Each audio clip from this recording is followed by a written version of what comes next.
Welcome to Chillin' 101. We hope this video helps.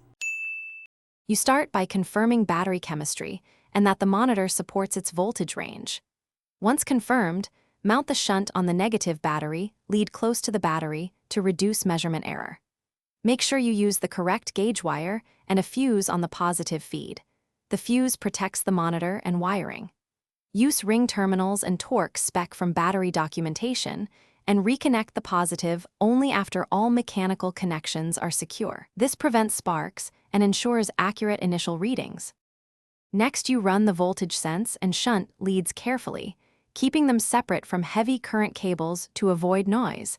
This matters for accuracy. Attach the shunt sense wires to the monitor's low current inputs and connect the voltage sense to the battery positive and negative posts per polarity labels. Then set up the communication interface. Choose CAN or RS485 for fleet integration or Bluetooth for local setup, and assign ID and baud rates. Once connected, finally you perform calibration. With no load, verify zero current offset, then apply a known load to calibrate amp hours and capacity so the state of charge is accurate. Make sure to set alarm thresholds and logging intervals. These protect the battery and inform maintenance decisions. Secure and label every wire and terminal to avoid future mistakes.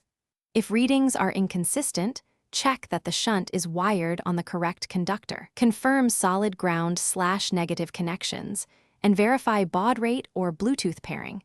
Those are the usual culprits.